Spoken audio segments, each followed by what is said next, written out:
All right, guys, we're going to go ahead and get going. Man, is everyone hanging in there? We good? Do we got enough juice to make it like 45 minutes?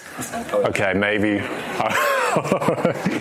I saw lots of doubt across the room. Hey, I appreciate you guys hanging in there. I know it's the last breakout. I know when I do tear sheets, my brain is fried. I'm like, come on. So I appreciate you guys being here. Let's pray for the Lord to give us some strength, and we'll jump in. Let's pray. God, you are good. Thank you for a beautiful day. Thank you for the chance just to be able to get to know so many amazing people, and just to get a chance to worship you. God, give us just strength just to lean in and to make the most of the final moments of this day. Pray that we would sharpen one another, that we would cultivate the skill sets and the hearts of one another so that we can best reach, serve, and shepherd the college students that you've given us. And so, God, please help us in those endeavors. So, God, we commit this time to you. God, we just pray that you would get the glory in all of it. It's in Jesus' name I pray. Amen. And amen. All right. Well, it is so good to see everyone. This is on systems of care, how to make sure no one falls through the cracks. So if you got someone falling through the cracks, hopefully this will be helpful for you. My name is Ethan. I'll tell you a little bit about me. This is my wife, Lexi, and my 3 little girls. That's Heidi, Piper, and my little baby girl, Ellie. And they all have missionary names. So it's Heidi Moon after Lottie Moon, Piper Saint after Rachel Saint, and then her real name is Elaine Elliott after Elizabeth Elliott. Can I ask how old you are? I'm 31. I thought you were 24. So I did plant early. Me and Lexi planted a church when we were 22, and so we had an unusually early start to life. I do not recommend that. I do not recommend planting at 22. So Lexi, because we were fresh out of college and no experience, I was on staff at church. Lexi became the mail woman at our campus, and so she would ride around meeting people. The second girl that we got to lead to Christ at our church plant, it was a girl that Lexi met on campus having lunch with during her lunch break, and so it was really cool. But that's my family. We're trying to figure out if there'll be a 4th one in there. We'll see. We will see. If you need to contact me after this is my email. I'd be more than glad to do a Zoom call with your church, help you out, help you think through and pray through how to implement a system of care. And so I'd love to do that. What I do 2 things. I'm pastoring a church called Church on the Hill. We've been there about 9 years. That's in Huntsville, Alabama. And so it's a church that one of the priorities of it is reaching university students. So we're 2 blocks away from the college campus in our town, University of Alabama, Huntsville. And then we're part of something called the Well Network. And it's a church planting network that me and a few guys started back in 2015. And we're planting churches in university cities all across the Southeast. And so we planted 6 churches. We're getting ready to plant a 7th one in Knoxville, Tennessee. And so if you have any interest in church planting in university context, man, I'd love to, talk to you about that, tell you about how you can be a part of what God's doing in the Well Network. So a lot of fun getting to plant churches and reach college students. This is our website for Church Planting Network, wellchurchnetwork.com. But what we're doing is we're talking about systems of care, and this is something I train all of our pastors on and planters, and it's how to help people not fall through the cracks. And so, if you've done ministry long enough, there's some things that are you learn in a classroom or an environment like this, but a lot of the lessons we learn are from the biggest mistakes we make, And there's a critical mistake I made a couple really early on when we were planting a church, and the Lord used that to really teach us what it meant to shepherd individuals, and particularly college students in our context. But a couple years ago, I had a college student, and he sent me that cryptic text message. And it was that text message that said something like, "Hey, can I meet with you?" No context, you don't know what it is. It immediately induces anxiety. You're like, what is going on? And I got that text, and I'm like, sure. Which I know now, if you get that text, you go ahead and ask them what they want to meet about. You don't have to be a victim of, secrecy. But I told him, yes, I'd meet up with you. And so we meet up at a coffee shop. and I'm rolling up. I'm not feeling good about it. I can tell something's off. And this dude's locked and loaded. He's sitting outside, got his shades on, he's covering his eyes. He's got some notes.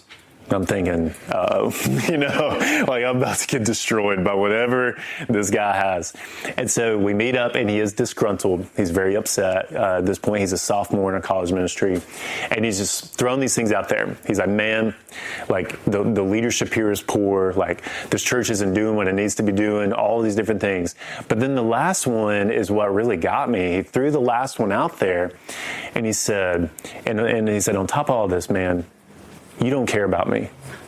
And I was like, dude, that's not true. I was like, that's not true. I was like, I love you. I was like, man, I love getting to serve you and be one of your pastors. Like, I'm so thankful for you. Like, I'm so glad that you're here. And then he said, then why has no one talked to me in 9 months?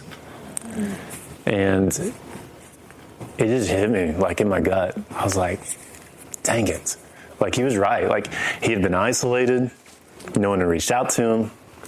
He had been discouraged. No one had been encouraging him. He had been missing. No one cared that he was gone. They were probably happy. Probably saw him as more of a nuisance, and so they weren't going to bother by it. And man, it just hit me in the gut, because if I'm being honest, whose fault was it? It was mine. It's my job to lead, teach, protect and feed the flock as part of the team. And I just wasn't doing it. I let a sheep go astray. And then the sad part of the story is I lost him. He left the church, and, we're still cordial. We're still friends, but man, that's not how you want to finish. Like with a college student, right? Like you want the college student to be sending out after graduation. And this dude, he just wounded, broken, and it was totally my fault, right? So coming out of that, we did a hard pivot, because like sometimes you make a mistake and you just do a huge reactionary swing, and like that's what we did. But it was actually for good. What came out of it was God birthed really just a biblical foundation and just a way of shepherding. And so that no one could actually fall through the crack. Like if they come to my church, I know that they're going to get cared for. And so this was like a response to that situation. And we've been doing it for years, and God's done beautiful redemptive things through that experience. And so this is all about, really developing a system of care. So let me do this. I want to give you just like a quick biblical foundation, just to understand why we do this. It's not just because it's a good thing to do or a cool thing to do. It's actually biblical. It's a commandment. We should do this. So let me give you one biblical foundation. There's two accounts of the 99 and the 1. There's one in the Gospel of Matthew. There's one in the Gospel of Luke. The Luke account specifically focuses on someone who is lost, but then they get saved. And so they experience this saving faith of Christ. The angels are singing hallelujah, rejoicing, that type of situation. But the Matthew account is someone who is saved, but then they drift from the pack. So it's someone who is with the body of Christ, and then they get lost. That's what Matthew is talking about. So Jesus, Matthew 18, he says, "See that you do not despise one of these little ones. For I tell you that in heaven their angels always see the face of my Father who is in heaven. What do you think? If a man has 100 sheep, and one of them has gone astray, does he not leave the 99 on the mountains and go in search of the one that went astray? And if he finds it, truly, I say to you, he rejoices over it more than over the 99 that never went astray. So it is not the will of my Father who is in heaven that one of these little ones should perish." And so what we see is the heart of a shepherd. You see the one drifting off, and the shepherd's chasing after the one, right? That person matters. If you think about Genesis chapter 1 and 2, we see the doctrine of the imago Dei, that we're made in the image of God, Genesis chapter 1 and 2. And so we see that God made mankind in his image. And because of the imago Dei, what it means, y'all, is that every single person matters. Every single person, intrinsically valuable, intrinsically worth so much in the eyes of God compared to the animals that we love and the birds of the air and the flowers of the field. Mankind, men and women, boys and girls are different. They're set apart because we are image bearers. And so we have this distinctive value that's different than anything else in the world. So I'm just trying to make the point that people matter.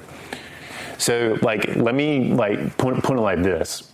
So let me go back to, let me see if I can get this. My girls. Okay. So I got my 3 little girls. Dinner time is usually about 5:30. If we're lucky, usually madness ensues. It's usually 6:30, 7, it just depends. But let's say I'm calling dinner time together and say, all right, Heidi, Piper, Ellie, everyone come on in. And Heidi comes running in. Piper, I know for sure, is going to come running in. She ain't missing dinner. But all of a sudden, Ellie's nowhere to be found. She's a year and a half now. She's nowhere to be found. How weird, how barbaric would it be if I got my wife, Heidi, Piper, but Ellie's not there? I'm like, all right, let's eat, y'all. And we just begin to dig in. We're throwing down. Baby's nowhere to be found, right? Instantly, DHR is called, right? Because I'm doing a bad job being a dad. It's my job to make sure that she's cared for and loved and provided for and fed in this occasion. And so that scenario, it doesn't make sense, right? If you're a good dad, you can make sure all your kids at the dinner table, you're all going to eat together. We wouldn't be willing to leave the baby behind. But here's the thing, y'all. Churches and ministries do this all the time. They do it all the time with their people. And I've been guilty of it. We view people as expendable. Mm-hmm. We view college students as expendable. If we lose them, so what, right? If they don't come anymore, who cares, right? We'll find someone else. Or this person's annoying. Let's get rid of them, and that way we can have 5, 6 more fill in where that person leaves, right? That kind of mentality. And, because someone's made in the image of God, we cannot view them that way. We have to view them the way that God sees them, as their image bearers, as his son and his daughters. And there's a biblical principle that I think comes from a passage like this. And when it comes to shepherding, it's that shepherding is a stewardship. That you either love them or you're going to lose them. I believe that in my core when it comes to college ministry, especially across the whole church. It's a stewardship. It's listen, that 18-year-old, that college freshman that you meet during week of welcome, that person is a gift that God has entrusted to you. Mm-hmm. You can't let them miss dinner. You got to bring them in and take care of them and cultivate them. Remember, that 18-year-old was in a high school lunchroom 3 months before. They're still a kid, right? If you're 18, I'm so sorry. But it's the honest reality. They are people that need the support and care of a local church and a college ministry. And you either love them or you lose them. Sometimes people complain about the size of their ministry. And I've done that my whole life. I'm always upset because it's never enough, right? And, but here's the thing, the Lord may not entrust X amount of people to you because you may not be ready to handle them, right? You pray for 500 people. Are you ready to care for 500 people, right? That's a real person. You have to take on the responsibility. It's I was joking about my wife and I are trying to figure out if we're going to have a 4th kid. And that's definitely the end, if that's the end of it. We only have 1 more seat in the minivan, so that's all we can fit. But we're really thinking, do we have the capacity? Can we wisely, graciously, discipling, care for this, other kid? Inevitably, it's probably going to be yes. But, that's a real consideration, right? And it's the same way in our ministries. If we pray for more and want more and desire more, well, are we actually equipped to care for the people that God would send our way? Or would they get left behind and fall through the cracks? If they come through the front door and immediately out the back door, should we have received them in the first place? Right? That's a real thing to consider. So shepherding sheep is a stewardship. You either love them or you lose them. And so that kind of frames up why this conversation is so important. So here's what we're going to do. We're going to do about 2 or 3 things. We're going to talk about some principles to build a system of care. Now, some people freak out when you hear the word system. They're like, oh, that's so robotic or legalistic. But I would just humbly push back and say none of us are as disciplined as we think we are. And we need help, y'all. We need help. And so having a system is not a removal of authenticity. It's actually trying to reinforce taking care of your kids, taking care of the people God's given you. And so we're going to talk about some principles so that you can design a system of care that's appropriate for you. So I'm not assuming that you need to do everything that I'm suggesting. I think you need to contextualize it, modify it up or down as needed based on the scope and size and temperament of your ministry, right? You know what's best for your people, so you need to wisely do that. And then after we kind of consider some principles, we're going to talk about how we actually do it every single week, and how we do it every single month, and you can care for all the people. And then we'll do some Q&A and finish up. We may finish early depending on how many questions, and go from there. Okay? So let me give you a few principles just to think about as you try to build out a system of care. First thing, you need to know yourself and you need to know your team's weakness. So look, you're going to build a system to complement, to strengthen wherever you're weak at. So on my team, all ideas, no details, right? Is anyone that person? Yeah, let's go. I love being in that spot. I feel so bad for the people that come alongside me. But if it was up to me to be in the details of every single person, we would be done for. We would tank the church tomorrow. So it's really important that we know our weakness. You need to think about the weaknesses of your team because you're going to build a system to complement your weaknesses. Now, as you're thinking about your weaknesses, consider these 2 things. The more structure you have to your system, the more authentic you have to be. So let's say you got 5 people God has called you to shepherd, right? You're going to talk to Joe on Monday, talk to Billy on Wednesday, talk to so-and-so on Friday. And let's say you just do that every single week at the same time, 8 p.m., you send the same text message every single week, right? What are they going to detect pretty quickly? I'm just a task. I'm just on your checklist, right? And they're not going to sense the loving, pastoral, shepherding care that they really need. And so if you have structure, you have to pursue authenticity. A guy in the last group said, I used to send out mass text to 80 people, and everyone was always upset because they're I never actually hear from you, just send out mass text. I'm that makes sense, The more structure you have, the more authentic you have to be. Vice versa, the less structure you have, the more intentional you have to be. So if you're very structured and disciplined, I would just say you have to really, move forward in the intentionality. If you're not going to have a check system, you need to think through, okay, I'm going to make a concerted effort to do this week after week and really, follow through with it and have a level of consistency. Now, I'm just going to be honest with you. I would lean heavy on having structure. And here's why. I got a good friend. He's planting churches in the Denver metro, and they're crushing it. And he talks about organic systems.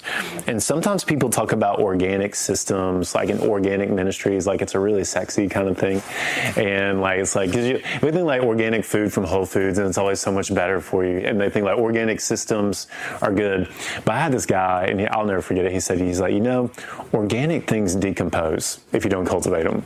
I'm that's so true. If you don't cultivate something that's organic, it will morph and change and move over the course of time. And so I would lean heavy on structure. That's just my take, but I would just recommend that. Another thing you need to think about is the further a sheep strays from the pack, the harder it is to get them back. That's so important. Part of having a system of care is preventative maintenance. Is doing the care. If someone's drowning and you're at the beach and you see them 5 feet from the shoreline, what do? You run and go grab them. It's pretty straightforward. But if you look out and someone's 100 yards, 200 yards into the deep ocean, you can't swim out there and get them. You got to call in, the lifeguard. You got to get the boat. It's a full-blown emergency that requires way more time, effort, and resources. And so part of having a system of care is keeping people in proximity to the shepherd and keeping people in proximity to the pack. So like when you think about like an Australian, like a border collie or like a sheepdog, they're working these huge herds of sheep and they're keeping everyone close by. And if there's someone drifting away, there's a dog running out going to get that sheep and bringing them back. And so it's really important. Like a real situation that everyone here is going to deal with. College student reaches out, says, hey, like I'm struggling with pornography. If you haven't heard it yet, you will hear it soon. They give you that situation. You can do one of two things. You can try and assist and support that person by shepherding them right there, or sometimes, to people's detriment, they just get left alone in it. Someone struggling with pornography for 2 weeks is way different than someone struggling with pornography for 10 months, right? One of those you can deal with a lot easier versus someone who's been in it for almost a year and they're completely ruining their lives, right? Being a wise shepherd, you need to deal with cancer when you first detect it, not when it's in stage 4 and things are full-blown emergency, right? So that's why, like, timeliness and considering this principle is so important, right? If you let them get far, far, far away, they're more in danger of being permanently lost and you don't get them back. You want to keep them close. And so that's why that is so, so important. And then lastly, you need to think about who are the shepherds in your group. This is different for churches and college ministries. For some of you, it might be just the pastors in your church. You may have a plurality of elders or a group of pastors that are thinking through the people that you're responsible for. It could be a combination of like staff. If you got a college ministry, college minister, associate, interns, residents, could be lay leaders, like wise, mature college students, or maybe just some students, depending on where you are in your ministry. You need to determine what's wise and best for your context. People do combinations of all these different things based on what they need. And so like on my team, it is pastors and staff that shoulder this together. But there was a season it was just leaders if you're a church plant and you only have a couple of folks. So you got to decide who's going to be the shepherds in your context, all right? So let me give you an idea. That's some principles to guide it. Let me give you an idea of how to actually do this, and then we'll do some Q&A, all right? You guys okay? Everyone good? Yeah. All right, let's go. This is the most energetic I've ever seen a last breakout session. So, I'm vibing right now. This is awesome. All right. So let me give you an idea. Here's the idea. I would encourage you and your team to do a shepherding meeting. Now, let me ask you, how many of you are like college staff? You work at your church? Okay, how many of you are college students? Do we have college students in here? Okay, awesome. So some are y'all interns or just college students at your church? Like leaders? Okay, I want to say just students. Y'all are awesome. And so yeah, we're students. Let's go. Okay, so this guy, if you're just a college student, and you're not on a college staff, this is going to be. I think this is best expressed in the context of a church staff, but you can do it just within your college ministry. So you'll see. But what I do is every single Monday, we have a staff meeting on Monday at 3 p.m. We are actually going to have what we call a shepherding meeting. Every staff meeting has a name.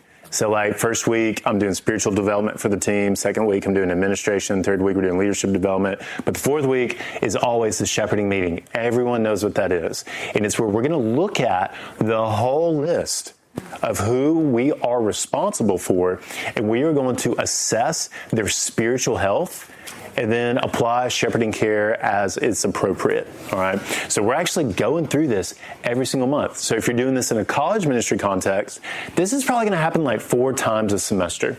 So you're going to do it 4 times a semester in the spring and fall, maybe one more. It just depends on your frequency and flow of it. But what this is going to do, it's going to put it on the radar of your team to be thinking on the ground level. I love the phrase, smell like sheep. That's the phrase on our team. You got to get in the mud and smell like sheep. If you don't smell like sheep, you're not doing ministry. That's just the main bottom line. You got to smell like sheep. So here's what you're doing in the shepherding meeting. You're doing 3 things. Number 1, you're going to identify, you're going to assess, and then you're going to shepherd. It's very simple. None of this is rocket science. This is a very simple idea. But you're going to identify all your sheep, you're going to assess their spiritual health, and then you're going to shepherd them as it's wise and appropriate. So let me tell you how you can do some of these things. The first thing you're going to do, you're going to identify all these folks. Now, you will be amazed. You'll be amazed how many people in their ministries do not know who they're responsible for, right? This could be like you have a church membership roll and it's got like 5,000 people on them and 200 people come to your church, right? Like that's not accurate. So like you need to have a way to identify the people that are going to be a part of this. So let me give you a few ways you can do it. The way I love the most is through covenant church membership. That's the way I love it the most. That's how we do it at our church. And does anyone practice covenant church membership in your church? Oh, awesome. So the idea is that you have a church covenant. This is old school Jim. This isn't new stuff. A church covenant that kind of sets the standard for Christian living personally and with one another. And someone will actually sign the church covenant and they will set themselves apart as a church member. And so they're not just an attender of the church, they're not just engaged with the church, they've actually committed themselves to God and to you through the means of covenant. So like in the same way you get married, I don't have my ring on me right now because I hurt my hand, but in the same way you have a ring, it's a sign of the covenant between husband and wife. You would have that in the covenant of a church. I think that's the easiest way. And guys, call college, if you practice covenant church membership, ask your college students to covenant with your church. Teach them early what it means to be a faithful church member. Like, don't wait till the end of their college experience. Teach them now because that's what they're going to be doing the rest of their life. So start when they're 18. That's a really important thing. That's one way to do it. A second way to do it is you can do it through the small groups, like who's registered for the small groups of your college ministry, who's coming to your midweek and you're keeping track of it. Or at a minimum, I would say, who is engaged 2 weeks in a row with your college ministry in some form or fashion. And the reason I even say something like that is if you have the capacity, part of shepherding is you see them sheep out there, you see that freshman during week of welcome without a shepherd, and you're shepherding them into the flock. Like that's the evangelism strategy. You're showing them the family of God, and by the love for one another, they will know that He is the Christ, right? Like you're bringing them in and shepherding them. That's a way you can do it.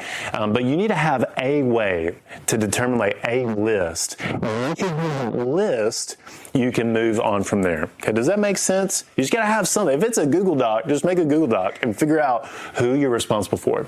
Now, secondly, when you have who you're going to shepherd, you're going to assess their spiritual health.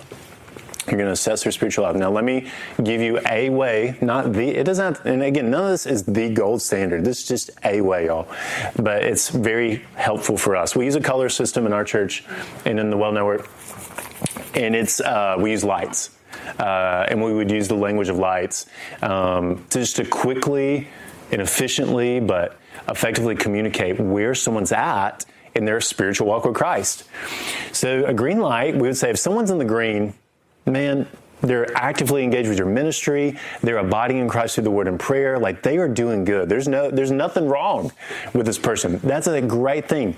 If you were going to shepherd the green light, that person who's doing well, what do you think you would do for that person? Like real practically, someone's doing great. Like how would you shepherd them? Encourage them. Yeah. Like you would celebrate it, man. Like how great it is that God is growing you right now, praying for them and encouraging them in that. They might need an attaboy. Like they're probably a person that's serving, and man, like write them a note of thanksgiving. Man, they might need like an I see in you conversation. Like this is the kind of person who's growing, and like you see the potential to be a leader, and so you want to call them up to greater things in their next step. That's someone who's in the green. Someone who's in the yellow, this is someone who has a minor concern.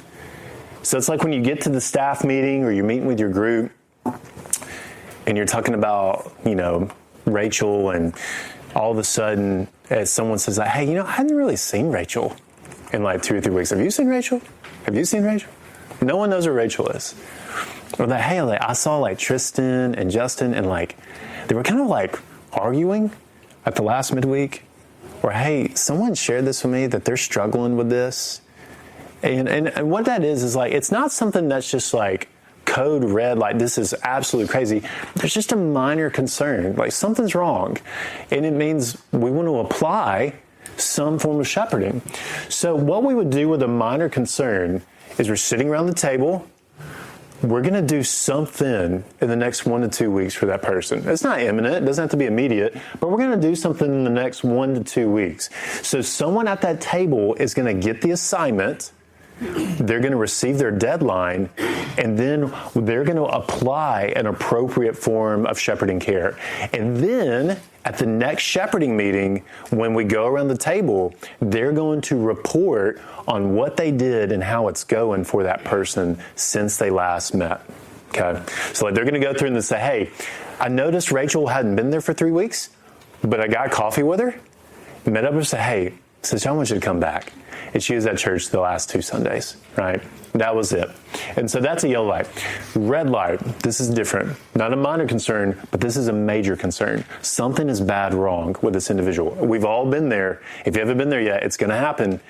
There's a major concern, and they're in danger of completely leaving your ministry. They're in danger of completely taking their lives. Something really bad has just happened to them. So like this is someone deeply struggling with sin. Like it's egregious, it's awful, like we need to do something. This is a person, they're completely gone. Like we can't find them, they're ghosting us. We can't really get a hold of them. Like this is a code red situation. It's not always necessarily sinful, sometimes it's situational. Like sometimes this is, hey, my mom died last week, right? My dad just died. This is the first death I've ever experienced in my life, and my life has fallen apart, right? College students and death, that's a thing that really, that's a very common thing that they'll experience. It's the first time they experience during college. Or like, hey, like my best friend, I just found out she's got cancer, right? And they need someone to help them. So what's going to happen, a yellow light is 1 to 2 weeks, but a red light, we're going to do something in the next 1 to 2 days. This is more of an emergency. This is something that's more imminent. We're going to do something really prompt. That's a big deal. And then lastly, a black light. This is where he said, hey, has anyone seen Bob? No one knows where Bob is. No one's heard from Bob. It's not that we think that something's wrong. No one just knows. And what that would prompt is what? What do you think? Call him. We're gonna find Bob. We're gonna call him, text him, say, Bob, where are you? And he'd say, hey, I've been here for 10 months. And we're like, great, we know now. And so like this is someone you just don't know. And so we just need to figure out where they're at. So this is what we do. We use that and we're able to communicate across our team quickly and across our team like effectively of how we need to be caring for folks. So like I'll tell you like why how this kind of works out. But I know what you're probably thinking is you see this and you're probably some people freak out and they're like, oh my gosh, I have like 50 people in the red, You're like, oh my gosh. But look, I'm just going to be real honest with you guys. I'm going to be real honest.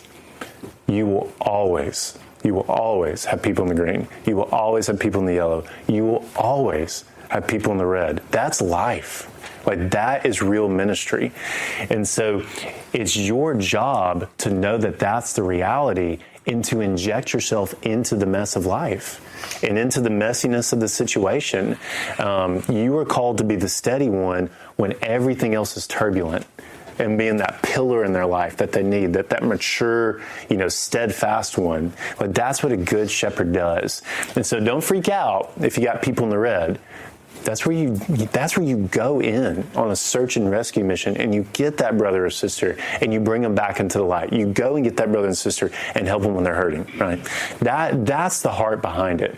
And so when you see movement, it's going to happen. And listen, in college ministry, it is the most rapidly moving environment, right? Like, my boyfriend just dumped me. I'm leaving this church, right? Like I just failed this test. I'm scared I'm going to be grounded, even though I'm in college, right? Like these are the kinds of things, like these happens all the time. And so you just need to understand it's always going to be moving, but that's okay. That is real life ministry. Okay. Now let me go back. We're almost done, guys. We're almost done. You need to apply shepherding care as it is appropriate. And so we're going to talk about some forms of shepherding. We're going to do some group think with this, but I'll just give you like a good idea of like why I love this. Like this is a true story. Like a guy in my church, he was coming, him and his wife, they were college students, got married at our church, continued to come as a married couple. And then all of a sudden, gone. Like just left the church. No reason why, just totally disappeared. So we're doing this shepherding meeting. We realize like, hey, so-and-so's not here, and I have the task of going to find them. So I'm reaching out to them, and month 1, ghosted.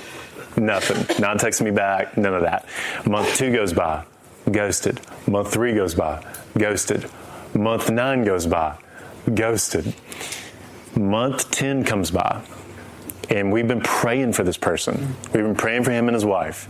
So we're in the shepherding meeting. We know he's in the red. We know things are critically wrong. And it's 10 months of just constant rejection. But month 10 comes by, pull up my phone, just texting him. I say, hey, brother, just want you to know I'm praying for you this morning. I love you and I miss you. I want to see you again soon. Man, you let me know when we can get lunch. I'm going to buy you some lunch. I'd love to hear how things are going. And sure enough, in month 10, he finally texted me back. And so he said, all right, let's get lunch. So we meet up and we're talking, we're just catching up and just hearing about his life and marriage. And then he just says, hey, I'm just going to be honest with you. I really did not want to meet with you today. And it probably looks psychotic because I've been texting him for 10 months. But then he said, because you've been texting me for 10 months, I know that you and this church care about me, and so we're going to come back. And that brother and his wife are now small group leaders at our church. And so, like, what you see is, like, when you have this idea and it's on your forefront, like, someone can be in the red, and your job is to shepherd them back to health, right? Like, this is another true story. 2 months ago, dude's in the red. He's in, like, a relationship, and it's kind of messing up his...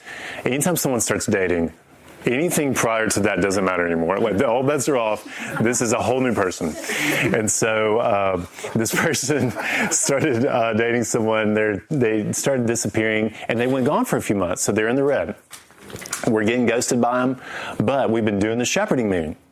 And so everyone knows. They're fully aware. This guy he's been gone. So 2 months ago, he shows up on a Sunday. It's the first time in probably half a year. Our worship pastor, he's leading, and he sees the guy show up to church. So as soon as he finishes the worship set, he goes straight to him and sits with him during the middle of the service. He says, dude, it's so good to see you. He invites him to lunch. He said, dude, let me buy you lunch.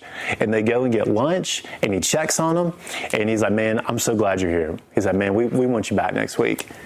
Comes back the next week. Another staff sees him. They sit down with him in the middle of worship gathering, bring some church friends, some members to come and sit with this college student as well, just helping them feel at home, helping them feel loved. And goes to lunch again with some more of those college students. And then it's like, hey, like, we're going to be hanging out at my house doing community group this Wednesday night. You should come. He jumps back into a community group. And all of a sudden, 8 weeks later, he's fully engaged in the life of the church again. And it started because we had a staff member who was aware of this brother's situation. And as soon as he saw it, he said, okay, this person is the priority right now. I see my opportunity. We've been praying for it. I'm going to take it. And so he goes in, takes the opportunity, shepherds them well. And so when your team is aware of it, it's like you got Navy SEALs, and they're just like on the Sunday morning or in the gathering during the week, and they're just picking off people who are struggling and nursing them back to health. And it's awesome. It is awesome. And so this is what happens when you use that system. And like everyone knew, like he was in the red, like we're blowing up our staff chat, like on our phones, and they're like, oh my gosh, someone is already taking out someone to lunch, and we're just celebrating that. Like it's a beautiful thing. So you can shepherd them through these things. Now what we want to do, we're going to do some groupthink, and we're going to do some Q&A, and then I'm going to hush, is we're going to think about different ways to shepherd. Okay, so there's not a way. I would say there's like a variety of ways. So like, let's say you're the person, you get that assignment, you got to do something. So like, what are we going to do? What are some of the forms, modes, shape, sizes of shepherding, and how it looks and relates to college students, okay? So what are some of the things we need to do to be shepherding college students? I think the best ideas come from these rooms. And so we can sharpen each other in this. But what are some of the ideas from the practitioners? Pray for them. Pray for them. Yes. Don't answer your text. Go to social media. Find out what's going on. Sure. Okay. So let's about this. You said pray for them, or you pray for them. Yes. Prayer moves the needle and everything. That's honestly like some of the wisest folks I know. They'll keep that list in their Bibles and they'll pray for them throughout the month. And every single shepherding meeting, we always pray for the people that are in the yellow or red. So pray for them. One of the things we say in our church is that our desperation in prayer marks our dependence on God. And so, like, man, we want to be desperate that God moves the needle in this person's life. We're going to plead with God that He would change this person's life. So we're going to pray. All right. You said if you're getting ghosted, check on social media. That is a way to check on them. Sometimes we do some investigating, and so that's good. Well, they will answer back. Yeah. We just went through that with one, and I've known him since he was a kid because he went to church camp, and everyone's like, "Oh, he'll answer you because he won't answer anybody else." He didn't answer. I just got on social media in front of all of his friends, and I said, "Contact me to know what's going on." Yeah. Boom! Midnight that night when he thought I was asleep. Got him. He texted, and I was like, "Oh, I'm awake." That's awesome. And he was back on Sunday and sat down next to me and he goes, "I apologize." And I went, "Don't apologize, just sit here." Yeah. Come on.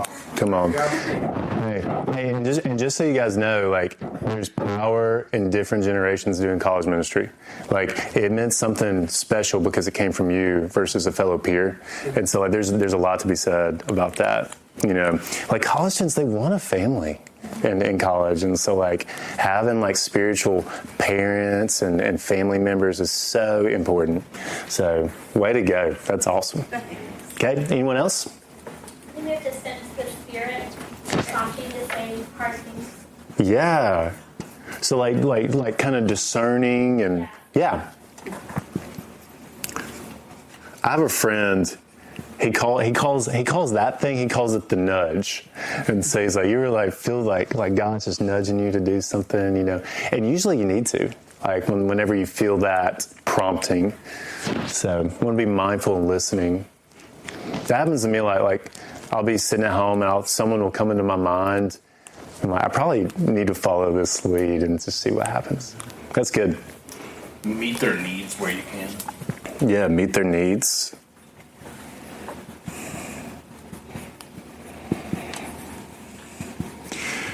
Another word for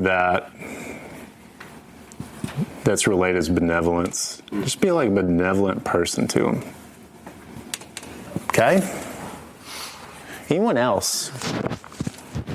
Just a few more. And then we're on pod. Piggybacking on like wanting a family, having them in your home. Yes. Could I use the word hospitality? Would that be fair? Yes. Come on. Listen, guys. Hospitality is easily top 3. It's easily top 3.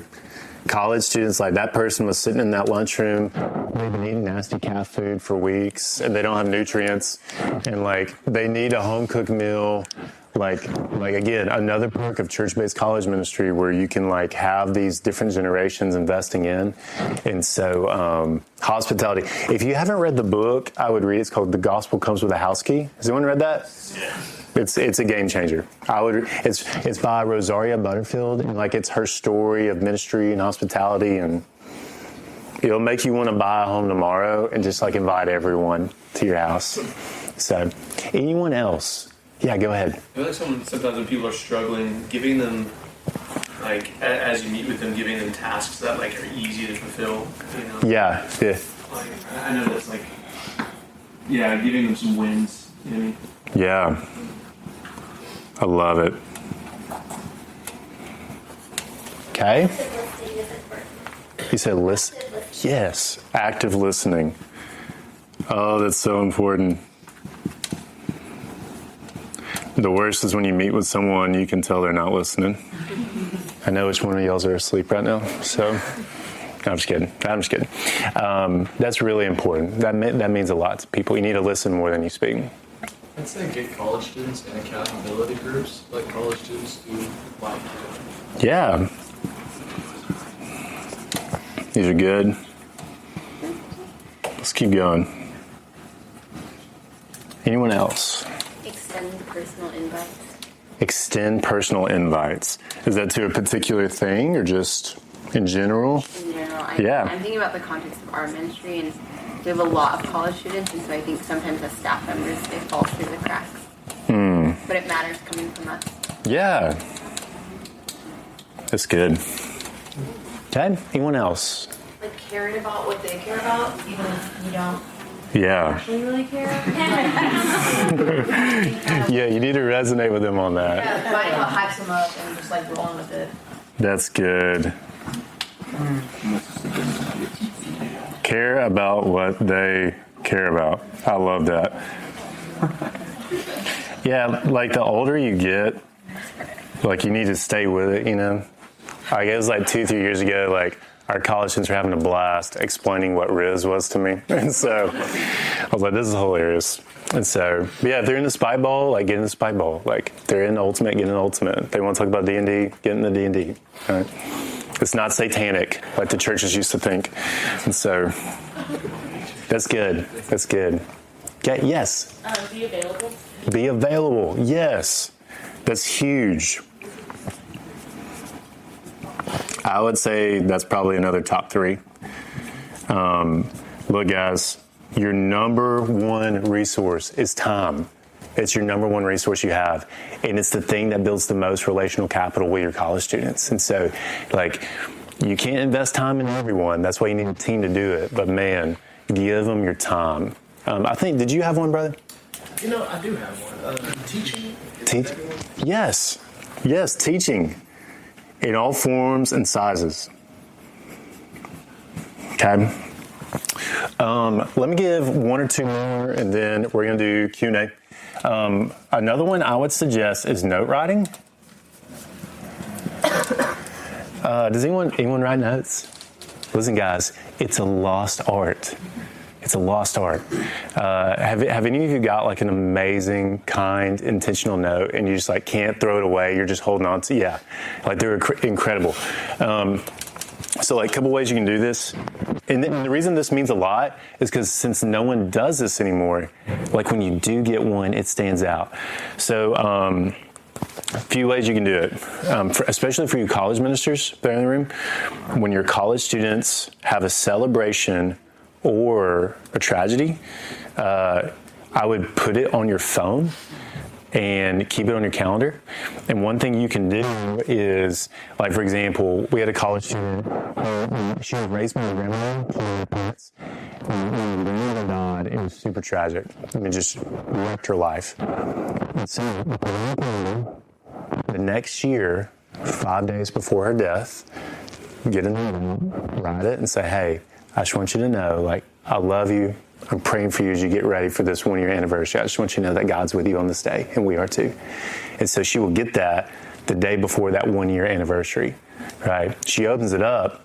It took me 5 minutes to make that card, but oh my goodness, it's one of those things, like it just rocked someone's world that they took time to remember something that was so significant in my life. You can do it with tragedies, you can do it with celebrations. Like if someone has a historic milestone in their life, like celebrate around them a card. That's, different ways to do it. If you do like fall retreats, get like the little brown paper sacks and let everyone write notes to everyone on those trips. If you see someone do something really special, like I saw a guy in our church with his mom and her brand new baby, like 8 weeks old, and it's pouring rain. And he takes the umbrella and walks her to the car, and while he's getting soaked, and I like wrote him a note. I was like, dude, that was incredible that you took care of that new mama just like that and that sweet little baby girl. And so there's different ways that you can use notes, but I would encourage you to do that. And then like simply, I know we're highlighting it, but just like the check-ins, the famous coffee meeting, if you don't drink coffee, guys, learn how to drink coffee. That is the way. It's much cheaper than lunches. So anyone else? I think we got time for one more. Yes. I remember talking to an Anglican priest, actually. They have this like parishioner mentality. Yep. And so in their parish, they go knock on the doors of the people in their parish. Yeah. And often they don't get answers, but they still do it like weekly. Yeah. So I think there's something about, even if it's just for 5 minutes, saying, hey, I was just driving by and wanted to knock on your door and say, hey. Yeah, man. So look, I would say like a derivative of that I love is we call it in our churches theology of place. And it's strategically living in proximity to a people with a purpose. And so like that door-to-door stuff, like they know that's a way to let them know that you care. And so, like I knew a pastor previously, like he didn't have time to visit everyone, but he had like a special honk he would do with his truck. And so every time he drove by their house, he'd be like, da, da, da, da, da, and they would know that their pastor's thinking about them, as they drove by. But like, hey, listen, like if you are a college minister, this is going to be the most culty thing I say, but buy a house in proximity to your campus if you can. Get a house and encourage when someone in your church buys a house, tell them to buy a house within 1 mile of your church or within 1 mile of the campus. And it's so that you can do missional living within the context of a community. So I live 30 steps from our college campus. I didn't get there immediately. I got within like a few minutes and then I got within a few steps of it. And people literally walk from the freshman dorm to my house. And they have fridge rights. Like hospitality, they know they don't need an invite. They're just going to come in, grab a Topo Chico out of my fridge and come hang out. Like that's the relationship I want with them. And so if you can do that, it lowers the threshold to connecting with students and you can have a more life-on-life relationship. So that's another thing. Now, all to say, my hope for you guys as we come to a close on it is, especially for you guys on church staff, or any type of ministry context, at the end of our lives, when we die, we're going to stand before God. And we have to give, the Bible teaches us, we're going to have to give an account for how we shepherded the flock of God. And this is just a way that we can stand before Him and say, God, we did the best we possibly could with every single one of these freshmen. We did the best we possibly could with every single one of our church members. And Lord willing, you be found faithful in that, okay? Any questions at all? We got about 7 minutes. Any questions at all? And then we're going to finish up. Yes? Super practically, first of all, thank you for not only leading this, but just being a faithful shepherd. Yeah, man. Amen. Do you use a Google Sheet? Use Planning Center? Yes. Okay. There is tech behind it. Great question. It's not all in your brain. No, and especially if you have ministries of hundreds of people, you need to use some type of software. We use Planning Center, and here's what we're doing. We filmed yesterday at the state office some of the concepts of this. We're about to film a Planning Center tutorial, and we'll send it out to anyone who wants it. Okay, but we use like workflows and like automations on Planning Center, and so that's how we kind of manage it and organize it. And so, and then, talk to me about scale. Okay. How many people are you currently overseeing with this process? Because I'm just thinking about my staff team and how distance they do it. Ideally, this would happen actually in our leadership community. Which is totally fine. But, yeah. Okay. Our staff, we just did it for partners. I'm like, I don't even know if our staff might know it. Every partner. So you can scale this up or down as big as you want, all right? So like in our context, like right now we're actively shepherding, it's like a little over 500 people, it's something like that. And that there's people that are engaged, but we just can't shepherd them yet, like to the extent that we'd want. So from staff to leader, a full-timer, this is not scientific, this is my guess, all right? A full-timer on your staff can probably handle 80 to 100 people, and I would do that in 6 to 8 week intervals. That's what I would say is probably like a wise balance. So this would look like, if you're a college minister, you're probably doing 3 to 4 check-ins per semester. which is probably not too much, not too little. A part-timer, I would say they can probably handle like 60-ish people. Someone who's co-vocational, they're working in the marketplace, but also on your staff team, I would say it's probably 40-ish people. If someone's like a leader in your church, but they're not on the staff team, I think it's probably about 20. If someone's like, okay, who's a college student? I promise, I'm not trying to offend you right now. I would say a college student, it's probably 10 or less. I know you're here, so you're set apart from the rest of normal college students, but college students, nationally, it's just a trend. The capacity is much lower than it used to be. College students, yeah. So I want to go into that. College students. Say we're decreasing IQ, or No. I would say capacity. That's a whole nother topic. But college students, you can do more. You can do more. I promise. I promise you can do more than you think. So I would say like that's kind of the scope and scale of it. So I would build it based on whoever you determine to be those shepherds. You know, that's how I would kind of think through that. And then look, some people on your team, they're going to have high capacity where they can do more. Some people are going to have low capacity. But like if you're a full-timer and you have 80 to 100 people, you know, you're checking in with like 6 to 7 people a week, you know, an hour of work on your schedule. So like I have a time on my calendar where I'm like, I know I'm going to work through the people assigned to me right here. And so that's what I would recommend. Is that helpful? Does that put some meat on it? Yes. Okay. Hopefully that makes sense. So, okay. Okay. We got about 2-3 minutes. Anyone else? Yeah, go ahead. Is there any form of like delegation to this where you're shepherding people who you tell or shepherd them to shepherd those who are in their care? Or is it kind of like you are responsible for every single sheep no matter what? Yeah, it just depends on the size of your ministry. And so some people, it's like a smaller ministry and it's 1 or 2 people doing the whole thing. But like in my context, it is that. Like we would sit in the shepherding meeting and say, all right, you got this, like you've been responsible for them. Let me show you this. There's 3 ways to organize this, and this might help this. There's 3 ways to organize it. One way you can organize it is like you take your full list and you got your leaders and you just assign different people to different people each month. We used to do that, but it's not that efficient. Another way, this is a little bit better, is you divide your list into groups, and that group is given one particular leader. And so that they could be sorted by affinity. They could be sorted by like their community, like on campus, or age, because we do this across our whole church with college ministry, but they would be given one particular leader, and that person is always responsible. So like every time they come to the shepherding meeting, they're hitting up the same 40, 60, 80 people that they're reporting on.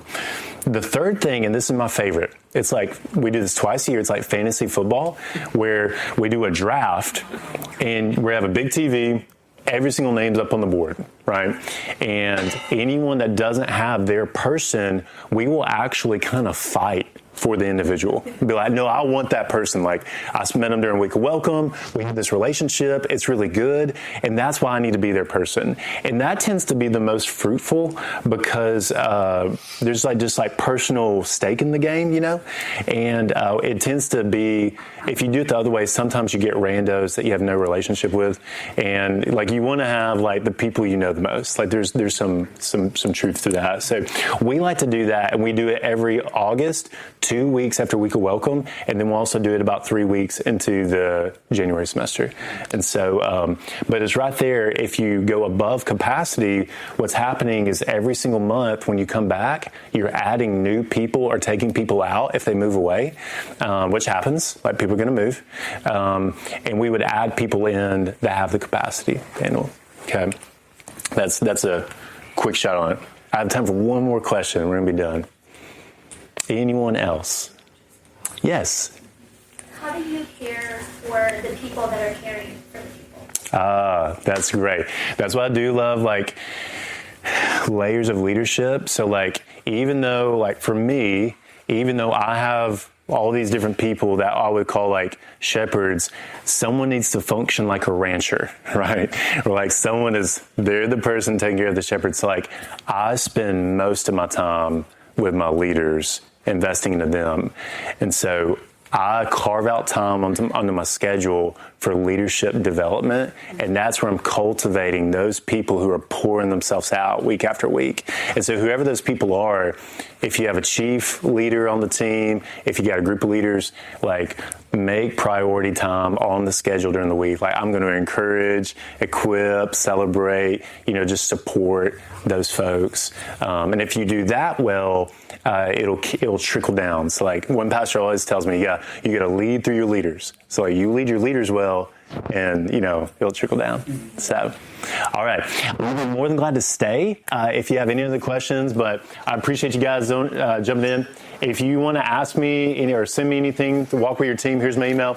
We love you guys. Have fun at dinner.